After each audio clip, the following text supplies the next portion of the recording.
అస్సలాము అలైకుం వరహమతుల్లాహి వబర్కాతు. ముస్లిం సోదరులారా, ఇది ఇస్లాం ధర్మమా? దైవ ప్రవక్త ముహమ్మద్ రసూలుల్లాహ్ సల్లల్లాహు అలైహి వసల్లం వారు ఈ విధంగా ఏనాడైనా చేశారా, లేక వారి సహాబీలు ఏమన్నా ఈ విధంగా చేశారా? ఏందా ఇది? మరి ఇస్లాంను నాశనం చేస్తున్నారు కదా మీరు. ఈ విధంగా మన ఆంధ్రప్రదేశ్ రాష్ట్రం ప్రకాశం జిల్లా ఒంగోలు నగరంలో ఖాన్కా అనే పేరిట ఒక ముఫ్తీ, ఒక మౌలానా, ఇద్దరు అన్నదమ్ములు ఈ విధానాన్ని తీసుకొని వస్తే వైసాబ్ ముస్లిం ద్వారా మేము అడ్డుకోవడం జరిగింది. కొన్నాళ్ళు జరిపి వాళ్ళు పెట్టేబేడ సర్దుకొని పోయారు. ఇదండి విషయం, ఈ ఖాన్కా విషయం.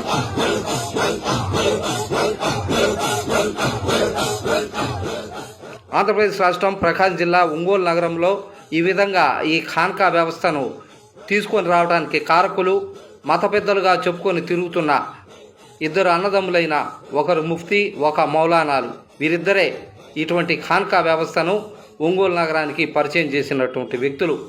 గతంలో ఎన్నడూ కూడా ఈ విధంగా ఖాన్కా అనే వ్యవస్థ ఒంగోలు చరిత్రలో ఏర్పాటు చేయలేదు. దీనికి ముఖ్య కారణం ఏమిటంటే, వీరు మత పెద్దలుగా చలామణి అవ్వాలని ప్రయత్నించి భంగపడటంతో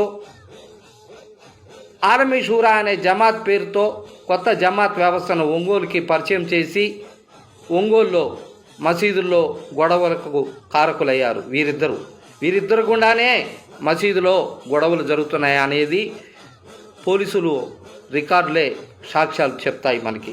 గతంలో ఎక్కడ కూడా మసీదులో ఇటువంటి గొడవలు కూడా జరగలేదు.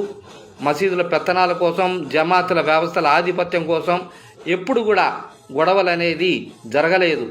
ఈ ఆలమీ షూరా జమాత్ వ్యవస్థ రావడంతో ఈ గొడవలు స్టార్ట్ అయ్యాయి అనేది నిజమైన సత్యం.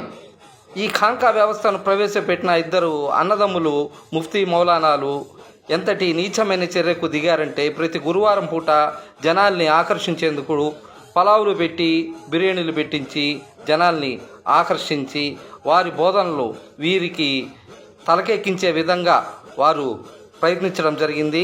కానీ ఈ వ్యవస్థను ఒంగోలు ప్రజలతో పాటు వైసాబ్ ముస్లిం అడ్డుకోవడంతో నిలిచిపోయింది ఈ దారుణమైన పద్ధతి.